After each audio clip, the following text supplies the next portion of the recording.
Glad you guys are here. My name is Dusty. I'm one of the pastors, and I just wanted to take just a minute to thank you. This is an incredible church. Some of you that are newer wouldn't know any of this, but I've been walking through a cancer deal for a few months now, and we have been served so well by this church. Meals, mowing our lawn, people checking on me, on my family all the time. And I just want you to know how much I've appreciated that. Also, for your prayers, we've got a big scan coming up Wednesday. I feel hopeful about that. Coming up this Wednesday, that'll kind of determine next steps on things. So just wanted to let you know that. And we feel confident, hopeful about it. So really an interesting and incredible passage today in Revelation.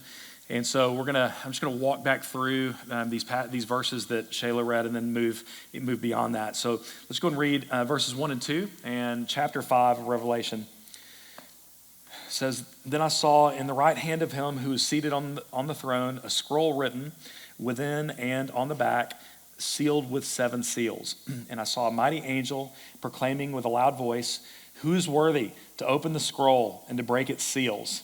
So we're going to get through what some of these things mean in more clear ways as the passage unfolds. But for now, when we're talking about the scroll and the seals, it relates to salvation. That's the short version of what that relates to, about the judgment of the world for what's messed up in the world, but also a salvation, and where we're made right with God, spend eternity with Him.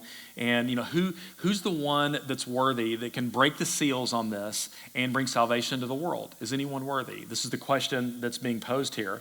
And I think in this room, you're going to have a couple of different responses to that question about, okay, who's worthy to get this thing going in regards to your salvation? And there's going to be, on the one side, there's going to be one person that says, "I'm good, I can do it, give me the ball, I'll do it." And there's a religious and an irreligious version of it, all right? So the religious version of this would say, "Yeah, I'm good for salvation, and the reason I'm good for that is look at my church attendance, look at my giving record.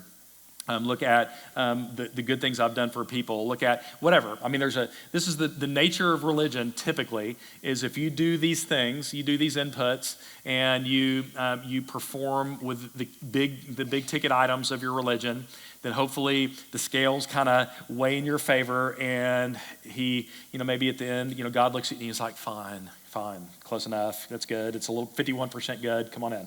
That's the basic idea most of the time, and that would be the religious version of this, is I can essentially save myself through good religious and moral performance, all right?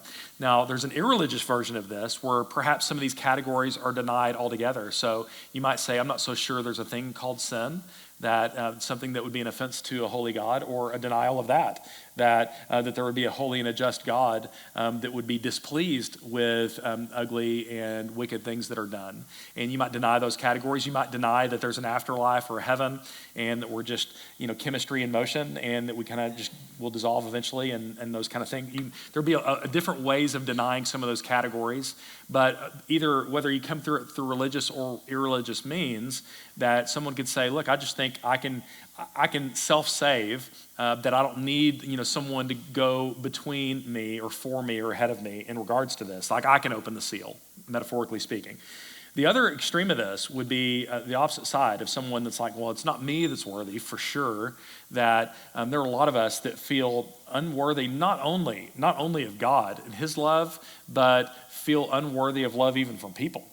There's a lot of us that, and you can see it play out, especially in relationships, is where you can see it the clearest, where someone's afraid to put themselves out there as a single in the dating world because of, man, if I was rejected, what would that mean? And what would that say about me? And I bet no one would want to be with me anyways. I'd be unlovable. Or even in relationship with someone, whether it's dating or a friendship, where you can get real jealous, get possessive, and really afraid of abandonment.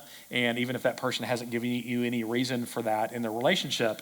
And there are a lot of different ways, but in short, this person's saying, I'm not worthy, much less for salvation, but I'm not sure if I'm really worthy of love in general.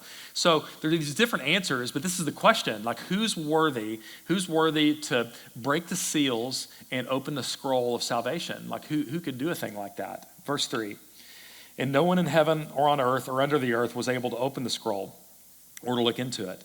And I began to weep loudly because no one was found worthy to open the scroll or to look into it. And one of the elders said to me, 'Weep no more.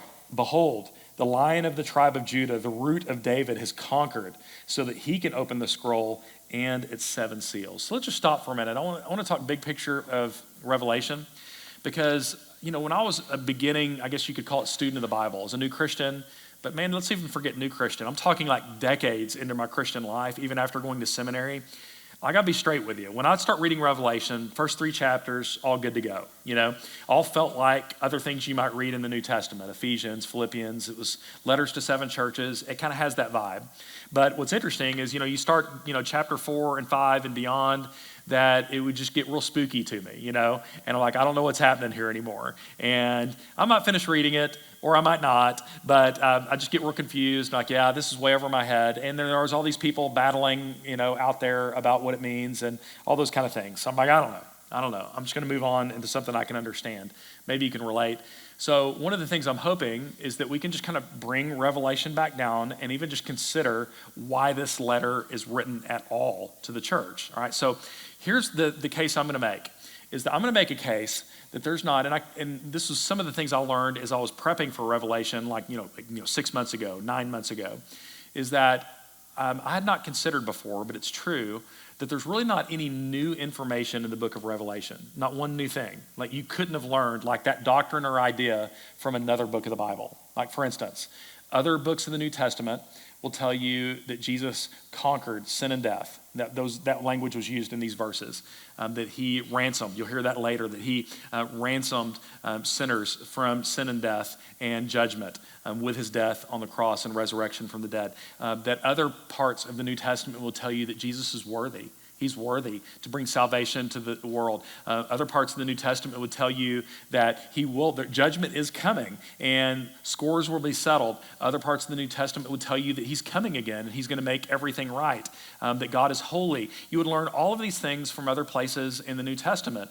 So I'm going to make a case that the book of Revelation is not bringing new information. It's not that we get up through the book of Jude in the Bible and we need kind of the story to be completed. And to a certain level, yes, but it's not like we need like gaps filled in of things that we don't know, that a totally different thing is happening here. The Bible communicates to us sometimes through like historical narrative and sometimes through epistles where it's like, hey, here's what salvation looks like. Here's what we do in response to it. But sometimes you're invited into a movie or a book, all right? So you could talk about it in terms of Narnia, all right? You could think of it like that. And, for those of you that aren't familiar with Chronicles of Narnia, C.S. Lewis wrote it, 75 years ago, a movie a couple of decades ago. And, or, if you need to bring it forward a little bit, Lord of the Rings, or even newer still, you could think Stranger Things, where there's an upside down of evil, but forces of good that are working against it, some things that are kind of hidden in plain sight and a battle going on around us and things like this. But I'm going to use Narnia language and just to pull that together. And I don't know what to tell you if you haven't seen it or read it. It's been out for a good bit. All right, so that might be a good thing you can go do this week. But you think about what one of these movies or books is inviting you into is not necessarily new information, but it's an awakening of senses and awakening of emotion, that you would be invited into some scenes that you could almost like touch and feel because they're so vivid. You're being invited in, you can hear it, you can smell it, you can see it. If you'll just allow yourself to be brought in to this story, which is incredible. And now John, who's the human author of Revelation, is not coming up with this Narnia, using my analogy, Narnia imagery on his own. He's going to pull a ton from some Old Testament prophetic books like Ezekiel, some, really heavily in Daniel. And he's going to pull that language forward, use that imagery from the Old Testament and apply it to talk about what Jesus came to do. So let's talk about the imagery of the scroll and the seals. I mentioned a moment ago, that's talking about salvation. And a scroll is, like you think about an ancient scroll rolled up. And seals would be wax that would be put on a scroll with maybe a signet ring. You maybe have seen this when you've watched a show before where a king says, hey, go deliver this letter to so-and-so, and to let it know it's from them, there's a ring that would come from that king, and they would plant it in each of these seals, and only an authorized representative can break those seals. If anybody else did it and you had the king's signet ring stamp, it would look something like this. something like this. Now, it could have also been a book, and there were books at this time called codex. It could be like a regular book like we would have with seals like that on that. You couldn't open that book without breaking these seals, but it could look something like this. And it would be, from God the Father that this thing has been sealed, and an authorized human party is the only one that can break each of those seals, and what it would represent would be the seals and the scroll would be salvation and judgment. All right, both of those things together. Now, judgment is, and you're going to see a lot of themes of judgment over the next, dozen or so chapters. And I realize that sometimes judgment can feel real heavy to us. And we're like, man, I'm kind of embarrassed of this part of the Bible, or I don't know what to do with it. And maybe you were raised in a church where they're constantly even threatening people with it. And that's why you needed to become a Christian, is so you didn't have to face God in that way. It wasn't a lot of an emphasis on grace. And I understand that there's some baggage on this, but let me just flip that around for a minute. Have you seen evil in this world? Like, have you experienced it? Have you experienced it? Inside of you, perhaps, but even, have you seen ugly things? People that have done terrible things? Like even governments and politics that even make promises, and then they, even if their intentions are good, just aren't able to quite deliver at the level that they tell us on their commercials, and or abusers, sex traffickers, terrible, like awful things, and even like people that have betrayed and taken and harmed. Like, you probably have experienced that, and you don't have to be a grown-up. You've seen ugly, mean things in middle school and whatever, right? Like, you've experienced these things. That what we learn from the Bible is if you think about what happens when you experience real evil and loss, sometimes we're like, man, God, are you just good with this? Like, you're okay with this person doing this wicked thing, and you're not like, are you not intervening? Are you not going to make this right? Are you not going to settle scores? Are you not, are you asleep at the wheel? I guess you're just fine with this, right? That's what we're left with. And so if you've seen evil in this world, which I've got to think that you have, that judgment is God's answer for that, and saying, yes, I saw it all along, and I'm going to fix it. I'm going to make it right, and eventually I'm going to vanquish it, where nothing sad, broken, evil, wicked, harmful will be around this new humanity that God's going to create. So judgment is one part of that coin. He flips it over. The other half of that coin is redemption and renewal and things made right and whole. And so judgment and salvation, both of those things coming together, that's what these seals and the scrolls represent. All right, so that's it. And if you think about our two groups that I mentioned at the beginning, the one that's like, here, just give me the scroll, I'll open it, either because of my religious performance or because I deny the categories themselves, we're like, no other person could open the seal, because it has to be a human representative that could. Angels and other heavenly beings can't do it, and no other human representative can do it, because we've all sinned. That only Jesus, God and man, could come together to do this. Only he's worthy. Like, you can't. You can't come to God on your own terms. And then to flip it around for those of us that feel unworthy of God's love, unworthy of human love, that there's a reorientation here to say, well, actually, there is a way that you're worthy through the performance of Jesus and his death and his resurrection, that you're made right with God, that he makes you right, that you are now worthy because Christ is worthy, and he's now included you through his death, through his resurrection. There's a new place of security and confidence you can experience through Jesus. Let's keep moving. Verse 6. In between the throne and the four living creatures and among the elders, I saw a lamb standing as though it had been slain, and 7 horns and 7 eyes, which are the 7 spirits of God sent out into all the earth. Again, think Narnia. You've got all this imagery, and you're being invited into a scene. Can you see it? Here's this lamb that has been slain. This is Jesus. He's been crucified on the cross, resurrected from the dead. Now, in this time, with my cancer and all, we have a new interim lead pastor who's Mr. Charts, and I can follow this lead. So come on, let's do this. All right, so here we go. So we have, here's the symbol. And by the way, if it seems like I've got like next level knowledge on this and you need a seminary degree, you really don't. I'm not saying you should always trust AI, but I have a hunch if you typed in AI, it would get you close. People may disagree about the bigger framework of Revelation, but almost everybody would agree on these things here. You can have a study Bible with very brief notes that would take you here. Like, you don't have to have next level knowledge to get here. The scroll and the seals would represent coming judgment and the restoration of humanity. We just talked about that. The number 7 in the Bible represents completion or perfection. and that would just represent that symbolically. The horns, that language is borrowed again from Daniel, which is something that John does a lot, and it would represent power and authority. And a theological category you will sometimes hear is a word called omnipotence, which means God is all powerful. All right, that's what that would represent. And then the 7 eyes, again, pulling number 7 would mean just perfection and completion. The 7 eyes would mean full, sees everything, full wisdom and knowledge. The theological category here would be omniscience, that he knows all and he sees all and he's all wise. That the 7 spirits of God, again, the completion, the fullness, would mean the Holy Spirit in fullness, almost certainly there. The Holy Spirit in all of its fullness. And then finally, this is probably the one that's the most debated out of all of these, but I think this is the most likely, that the elders there are likely just human representatives of the church. Probably. There's some debate on that.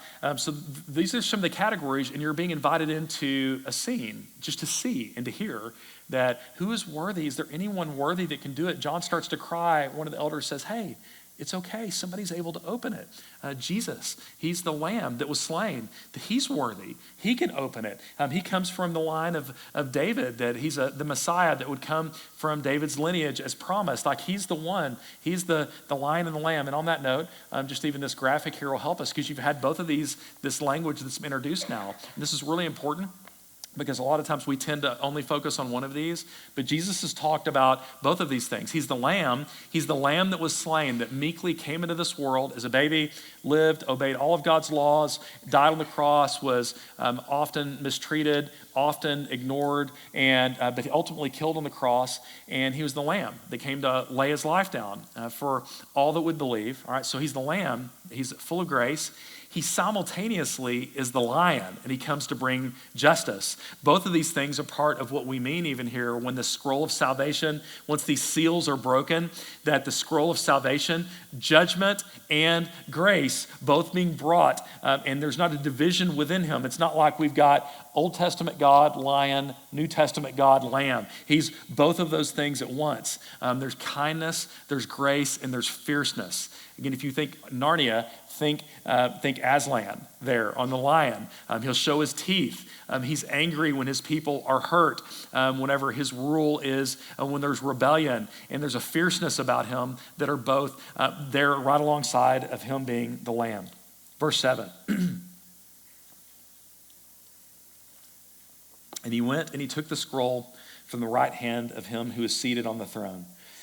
And when he'd taken the scroll, the 4 living creatures and the 24 elders fell down before the Lamb, each holding a harp or a bass guitar or something, and golden bowls of incense or a essential oil diffuser, if that works for you more, which are the prayers of the saints. All right, so again, you're being invited here into a scene to imagine, to see with your mind, okay? You're being invited. This is imagery. And this thing, if you were to close your eyes and imagine it, you can imagine the scene with these elders and these living creatures and these elders that begin to worship the Lamb. All right, there's a response of worship, which is where this will all go at the end of this. And then they bring in these bowls of incense that have like vapors like going up. That would be to this one seat that seated on the throne. That you could see these vapors coming up, and you could smell it in this setting. Like you're being invited in to feel it, for it to move you. And whenever I imagine this, that, if I'm making my own version of a Narnia movie, and this is the scene I'm being invited into, and you see the vapors of this incense rising up to the throne, which are the prayer. It tells us what it is. It's the prayers of the saints. And especially when you combine this with the next few chapters talking about the martyrs that are losing their life for the faith, like we should look at it as suffering Christians that are offering their prayers to God. All right? And what this is telling us is every one of these prayers is being heard as this incense rises to God. And so again, if this is my Narnia movie, what I'm imagining is you got this smoke and vapors that are rising that you can smell and you can see.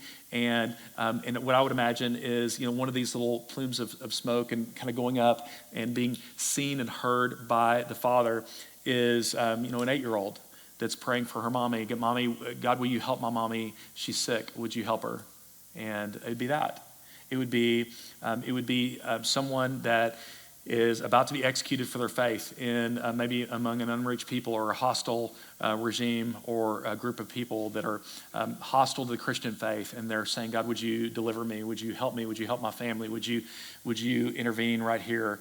And these prayer, you can hear that prayer in my mind as it billows up to the Father. Or maybe an elderly widow that is praying for her church and praying for her city, and she sees so much darkness all around, and she's praying for her pastors, she's praying for her church that there would be renewal of faith. And even though she doesn't have the capacity she used to have and isn't as active as she used to be, she's praying for God to intervene, and she's praying for an awakening in her city, and she's praying for God in a new and fresh way to push back the darkness that she sees all around her. She's praying for her children and her grandchildren. And so that would be the prayer that you would hear just as it makes its way to the throne. And so here's the thing, is that have you ever prayed this prayer? Have you ever prayed a prayer something like, God, this just isn't right, what it is that I'm seeing? Are you going to do something about this? Are you going to intervene? Do you see what's going on here? Do you see what this person has done? Do you see this evil? Do you see what's wrong? And I'm asking you, I'm crying out to you to intervene. Now put this in the context of what we're talking about, and the scrolls being opened up of salvation in the middle of a lot of loss and pain, and the seals broken one at a time, scroll rolled out, judgment, and the restoration of humanity all being unfolded over the next dozen chapters or so. What this is saying is that I don't know circumstantially, maybe that 8-year-old, her mom was not healed and she went to the Lord, all right? Maybe that person praying and saying, Lord, would you deliver me? I don't want to die right now. Maybe they died, even though they asked God to save them, physically.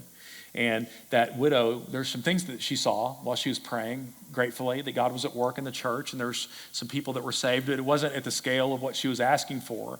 And there's some pain, and sometimes it was just hard to see that God was really intervening in this. And you can just imagine in this room, I have no idea what you've walked through in these prayers that you're asking God to intervene. Lord, how long are you seeing this? Will you intervene? And here's what this is saying. Every one of those, how long do you see this? And the answer is that every one of those times God may not have intervened circumstantially. Often he does, but he may not have intervened every time circumstantially. But every one of these prayers reach the throne of God, and what you're about to see over the next several chapters is God's response to this. Hey, I may not have intervened in that 8-year-old's mom in that way, and I may not have preserved that person's life, but all of these things are being stored up. Every one of these, that vapor did not get to the ceiling and stop there. All of our prayers of saints for the last 2,000 years have all got to the throne. He's heard every one, and he will act. He will settle scores. He will make it right. He will vanquish evil, and it will only be right. Death and sin will be no more. Wickedness will be no more, and he will make it right, and he will bring healing. Every tear will be wiped away from our face. This is what it's saying. Every one of your prayers, every suffering saint that has ever existed, all heard by God. That's the image you're being invited into. Verse 9. And they sang a new song saying, worthy are you to take the scroll and open its seals, for you are slain. This is why he can do it. And by your blood you ransomed people for God from every tribe and language and people and nation. He ransomed every tribe. We've rebranded November as Govember, and part of the thing that we're saying here is that this is God's design from the very beginning of the Bible, is to redeem and restore and make a new humanity and to save people from every tribe and nation and tongue worldwide. It's why we send goers to the ends of the earth, so that Jesus would be known, and he alone is worthy to go redeem. He ransomed us. And if you're like, man, I don't know what that even means, you do too. I mean, think about your favorite spy movie where somebody gets a list of CIA agents or spies or whatever in Russia and the Middle East, and we're going to release the identity of all these people unless you give us 50 million. That's a ransom. And Jesus is saying that's what he paid, except he didn't pay it to the devil, like he paid it to the Father. because of his holiness and justice. He laid his life down on our behalf. He ransomed us, and he made us right through his death and his resurrection. And which people? It's all of them. Andy Campman, a friend of mine, is going to speak next week, and it's just going to continue to develop this. Every tribe and nation and tongue, all kinds of peoples, all kinds of ethnicity. He's ransomed people from every tribe that we get to play in that space too, about his kingdom expanding all over the world. Verse 10, and you've made them a kingdom and priests to our God, and they shall reign on the earth. So these people, including us in this room that have believed, and these people that will believe from every tribe and nation and tongue through Jesus' death and his resurrection, are priests to God and we're made into a kingdom, and we will reign on earth underneath Christ. So in other words, I hate to spoil the ending of Narnia, but it has the movie, the Lion, Witch, and Wardrobe has legitimately been out for a couple of decades, and the book for 75 years. So I don't know what to tell you if this is a spoiler, all right? But how the thing ends are these children that are part of the story, battling the forces of evil and all this stuff, that at the end, the battle is won, and they are now these kings and queens of Narnia. They're ruling underneath Aslan. They are ruling over this new land. That's the destiny, even while we have these disappointments and pain points. Where this all goes is not only forgiveness, but reigning with Christ forever, kings and queens. So theologically speaking, when you say to one another, yes, king, or yes, queen, you're spot on. I'm just going to throw that out there. You're 100% right. All right. So let me just conclude with these last few verses. And again, I'm inviting you into a scene. This is the scene that when you die, there's not going to be any corny moment of Peter going, I don't know, man, why should I let you in? Or who knows what. You're going to be in because of Christ if you've believed. This scene that we're about to read in these next few verses are the scene that you will awaken to when the monitor stops working or stops showing heart and brain activity. You're going to awaken every believer in Christ to this scene right here. All right, so friends and family that have believed in Jesus, this is what they're experiencing now, and it's what will be whenever we meet him. All right, so here's the scene, verse 11. Again, hear it, see it, smell it. Then I looked and heard around the throne and the living creatures and the elders the voice of many angels, numbering myriads of myriads and thousands and thousands. Can you imagine these voices all coming together? Saying with a loud voice, worthy is the Lamb who is slain to receive power and wealth and wisdom and might and honor and glory and blessing.